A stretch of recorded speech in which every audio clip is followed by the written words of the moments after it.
দেখেন দর্শক বন্ধুরা, গাছে এত সুন্দর বউল আসছিল। এই বউলগুলো দেখেন কালো হয়ে যেতেছে। এখন যদি একটা বৃষ্টি আইতো তাহলে সব সুন্দর আমগুলো থাকতো। আসসালামু আলাইকুম, আশা করছি সবাই ভালো আছেন। আজকে আরেকটি নতুন ভিডিওতে সবাইকে স্বাগত। আশা করছি সবাই পুরো ভিডিওটা দেখে আসবেন আর আমার চ্যানেলটি সাবস্ক্রাইব করবেন যারা করেন নাই। আর প্লিজ সবাই লাইক কমেন্ট শেয়ার করবেন। তো আমি আজকে সারাদিনে কী করি, কী কাজ করি, কী রান্না করি, সম্পূর্ণ ভিডিও দেখতে হলে সবাই আমার পাশে থাকবেন আর সবাই ভিডিওটি দেখে যাবেন। তো সবাই দেখতে থাকেন। তো এখানে আমি রান্নার জন্য মিষ্টি লাউ নিয়ে নিলাম। আজকে মিষ্টি লাউয়ের ভাজি করব। তো তার জন্য এখন আমি মিষ্টি লাউ কেটে নিব।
তো মিষ্টি লাউ কেটে নিলাম আর এখন আমি ধুয়ে নিব। ভালোভাবে ধুয়ে তারপর রান্না করব।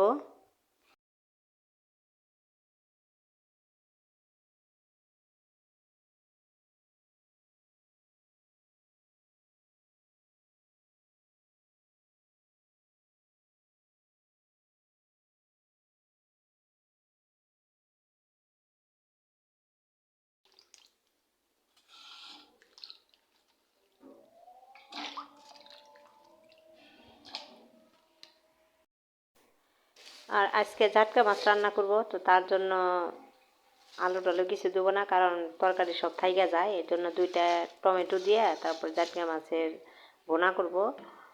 তো তার জন্য এই যে আমি এখানে নিলাম দুইটা।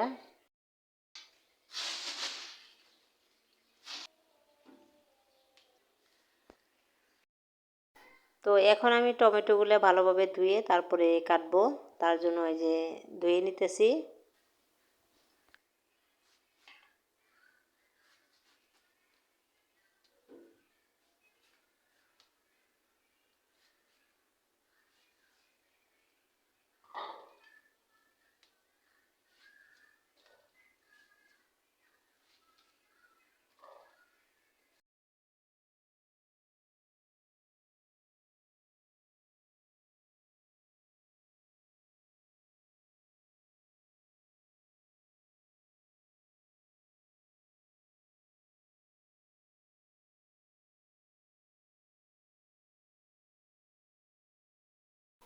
তো এখানে আমি এই যে টমেটোগুলো কেটে নিয়েছি আর এত সুন্দর লাল টকটকে।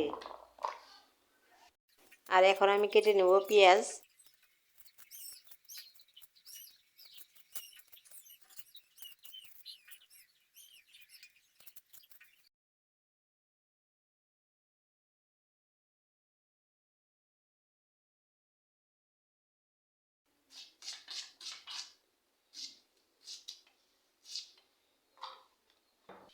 আর এখন আমি কেটে নেব কাঁচামরিচ। তো তার জন্য এই যে কাঁচামরিচগুলো বের করলাম।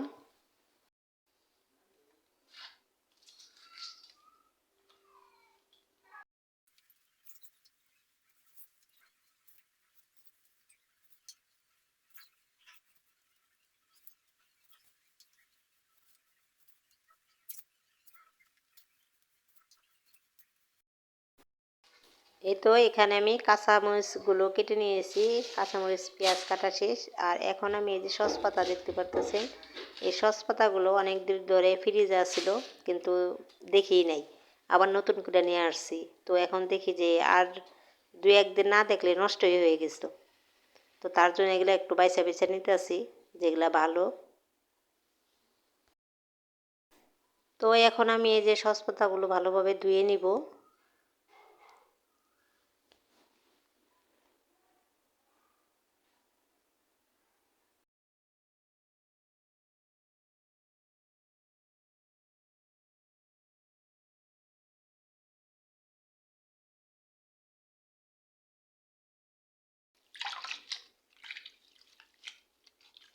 দেখছেন কীরকম, মানে নষ্ট হওয়ার পরে যেরকম কালো কালো হয়ে গেছে, এখন ভালোভাবে ধুইতে হইব।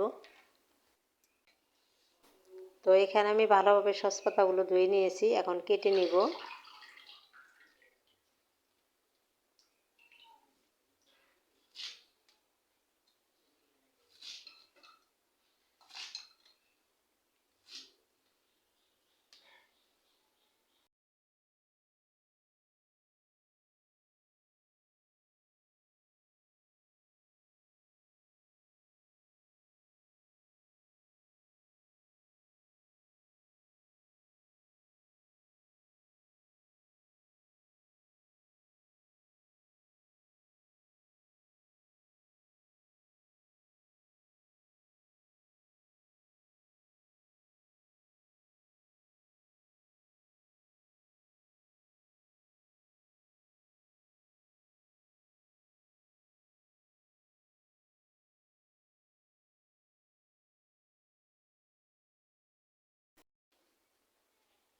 এই তো কাটাকাটির কাজ শেষ, এখন আমি এই সসপাতাগুলো বেছে নেব ভালো ভালোরই।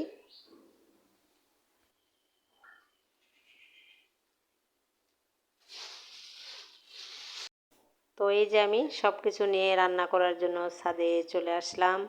আর এখানে আমি কেটে নিয়েছি মিষ্টি লাউ, টমেটো, এখানে আছে মাছ, কাঁচামরিচ, পেঁয়াজ। এখানে আমি কড়াইতে তেল দিয়ে দিলাম, মাছটা হালকা ভাজা দিব, বেশি ভাজবো না। তো মাছগুলো ওই যে দিয়ে দিতেছি। আর এই মাছগুলা কিন্তু বেশি ভাজলে বোনার সময় খাইতে ভালো লাগবে না, এই জন্য হালকা একটু ভাজা দেব। এটা কিন্তু খেতে ভালো লাগে। আর একবার যদি ভাজা ছাড়া রান্না করি তাহলে ভিতর থেকে সাদা সাদা দেখা যায়। তো এই যে আমি এখন উল্টাই দিতেছি।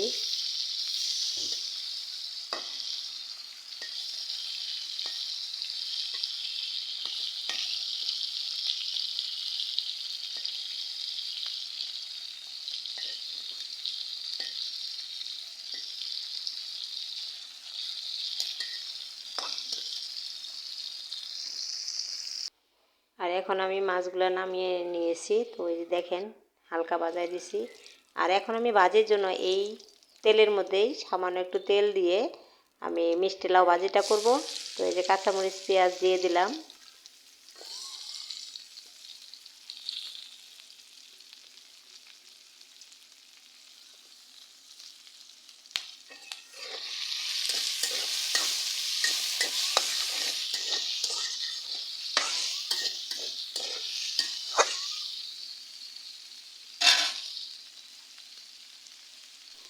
তো এখন আমি স্বাদ মতো লবণ দিয়ে দিলাম।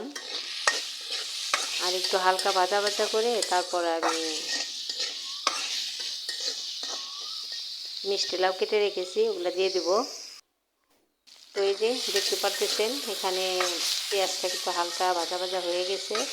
তো এখন আমি যে মিষ্টি লাউগুলো দিয়ে দিব।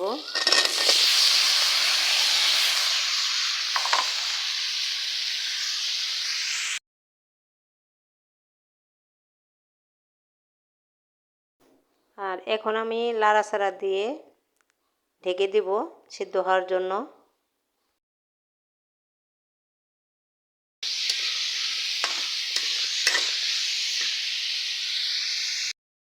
তো দেখেন দর্শক বন্ধুরা, একটা কোকিল কিভাবে ডাকতেছে।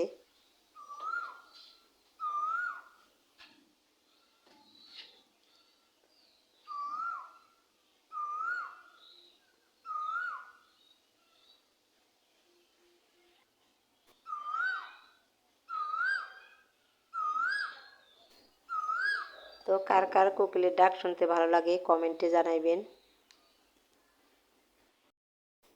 আর এদিকে লাউ ভাজিটা হয়ে গেছে, আর কিছুক্ষণ পর নামিয়ে নিব।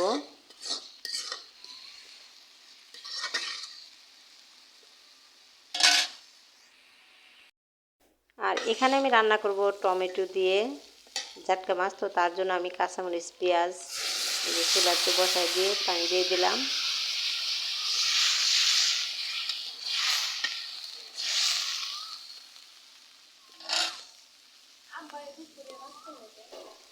তো এখানে হলুদ মরিচের গুঁড়া দিয়ে আমি মশলাটা ভালোভাবে কষিয়ে নিব। হলুদ মরিচ লবণ। তো এখানে এই যে মশলা কষানো শেষ, এখন আমি যে টমেটোগুলো দিয়ে দেবো। আর টমেটোগুলো আমি সম্পূর্ণ গলিয়ে নিব, কারণ আস্তে আস্তে রাখবো না। তো তার জন্য আমি এইভাবে দিয়ে দিলাম যাতে এই পানি দিয়ে কষানো হয়।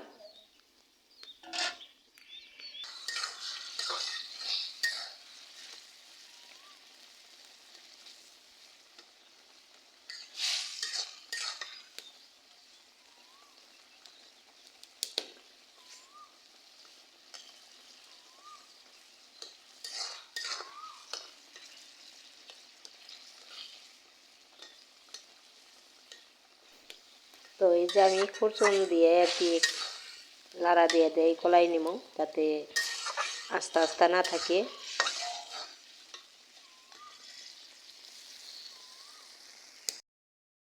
তো টমেটোগুলো কষানো শেষ, এখন আমি মাছ দিয়ে দিব।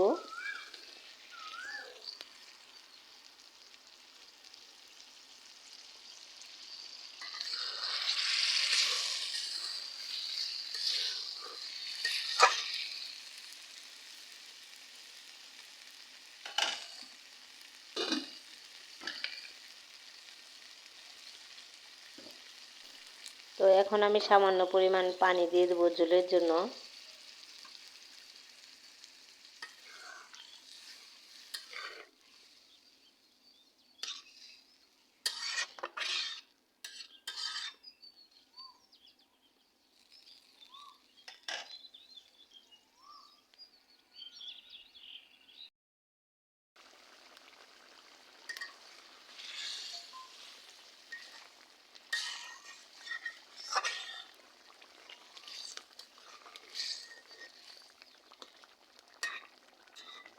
তো এই হলো আজকে রান্না বান্না শেষ। তো আজকে রান্নাটা কেমন হলো সবাই কমেন্টে জানাবেন। আর ভিডিও আর বড় করব না, সবাই ভালো থাকবেন, সুস্থ থাকবেন, আমাদের জন্য দোয়া করবেন। আল্লাহ হাফেজ।